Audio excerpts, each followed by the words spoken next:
Entendi.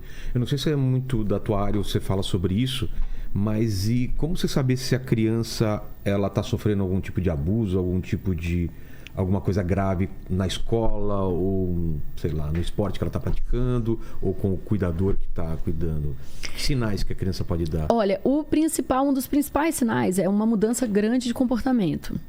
Né? Uma criança que era ativa fica mais quieta, uma criança que já era quieta fica mais ou chorosa ou mais... Ela gostava de naquela coisa e de repente ela não quer mais. De repente ela não quer mais. Chorar quando encontra certas pessoas, porque nem sempre é a pessoa que faz, mas pessoas parecidas ou pessoas que são experiências parecidas. Então, tipo assim, por exemplo, tem a professora de educação física e o professor de natação. Acontece com um desses e ela passa a ter medo dos dois. Entendi. Entende? Assim, e aí, claro, coceiras, né, vermelhidões, falando demais daquela região, ou mexendo ou com vergonha da região também. Mas o principal de tudo é você ouvir a criança. Porque o que mais me choca nessa área é a quantidade que chega até mim de pessoas que não acreditaram na criança. Entendeu? Então a criança fala assim: eu não quero mais ir com aquele professor. Não quero mais. E a mãe: para de besteira. Ô, bicho, o cara te trata tão bem, ele é tão legal, olha lá, tão simpático. Para de besteira. Nem pergunta por quê. Não pergunta por quê, ou então acha que é a criança de preguiça. Essa visão do senso comum, da criança manipuladora, que você tem que controlar e tudo mais, acaba sempre fazendo o adulto tender para esse lado. E aí, como eu estava falando, né, o nosso cérebro, ele é uma máquina de buscar perigos para a gente se manter seguro.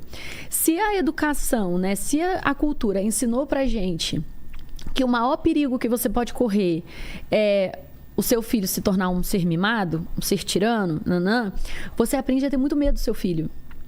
E aí você educa a base do medo. Ou seja, você educa na trilha vermelha, no cérebro de dinossauro, porque você morre de medo do seu filho. Você tem medo dele se tornar tirano. Então, as interpretações vêm desse lugar do medo. Então, a criança diz: eu não quero mais esse professor. O cérebro desse adulto fala: ela quer te manipular. Entendeu? Ela quer te controlar. Você vai deixar essa menina mimada. Se a gente sai desse lugar de medo, que é o que você está falando, poxa, de conversar mais, né, de incluir, de explicar as coisas para a criança, que você falou que você faz. Quando a criança, o seu cérebro tá no... Pera lá, o meu filho me conta as coisas. Meu filho conversa, conheço meu filho. Eu sei que ele adorava esse professor até pouco tempo. Alguma coisa mudou. Então, quando você não está morrendo de medo da criança, quando você não está morrendo de medo da manipulação da criança e você está enxergando a criança que você tem ali na sua frente, isso depende de muita conexão, de disponibilidade emocional, né? Que são coisas que muitos adultos das nossas gerações e das gerações anteriores não conseguem ter. Porque quando você teve pais muito distantes emocionalmente, às vezes você não aprendeu a ter proximidade emocional. Você não sabe se conectar com uma pessoa tão bem assim, sabe? Então, às vezes não é porque, né, não ama ou não cuida, é porque não consegue mesmo, não aprendeu essa habilidade, entendeu? Então, há uma distância emocional entre o adulto e a criança. E o que a gente promove, né, é que cada vez mais os adultos entrem em contato com essa distância e comecem ativamente, como a gente estava falando lá no começo, né? No começo é estranho, que você vai forçando uma proximidade ali, daqui a pouco você está fazendo automático, você vai se sentindo realmente mais próximo com a criança.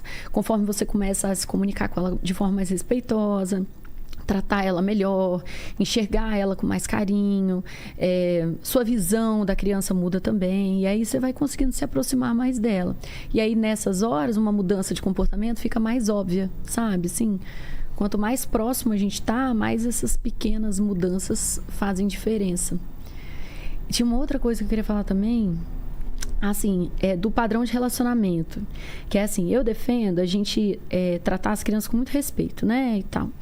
E aí, quando você educa uma criança com muito respeito, muito carinho, quando a criança tem o direito de olhar para você e falar assim: papai, eu não gostei de você ter me tratado daquela maneira, você está ensinando para essa criança a respeitar, né, indo e vindo, a respeitar, e você também está ensinando ela a exigir respeito.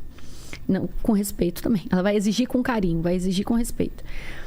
O nosso cérebro, ele também é uma máquina de buscar familiaridade. Porque, como eu falei, o cérebro se sente mais seguro com previsibilidade. Então, ele sempre vai buscar o que é familiar, o que é parecido com o que ele já teve. Se o que o seu filho aprende é um relacionamento de respeito, na vida dele, nas amizades, nos relacionamentos amorosos, até no trabalho, é isso que ele vai buscar. É isso que ele vai sentir familiar para ele, que ele vai gostar de ter. Se a criança cresce com gente gritando, brigando, ameaçando, fazendo ela merecer amor, né? Isso é que é o familiar. Então, a criança vai buscar nas amizades, nos relacionamentos amorosos, no trabalho, esse tipo de relação. Claro que não é todo mundo, vai ter gente que vai repelir isso, então a pessoa vai para o oposto, e tem gente que vai repetir. Mas o mais comum é repetir, é você buscar igual. Então, é uma pessoa que, quando ela é destratada por um chefe, destratada por um cônjuge, destratada por um amigo, ela entende que aquilo é um relacionamento. É até familiar, tipo, parece até que eu tô com o papai de novo, sabe? Assim, tá sendo maltratado, assim, tá sendo desrespeitado completamente. A vida é assim, acho que é isso que eu mereço, porque meu pai me tratava assim, essa pessoa também. Deve ser alguma coisa que eu faço, deve ser o que eu mereço, deve ser eu.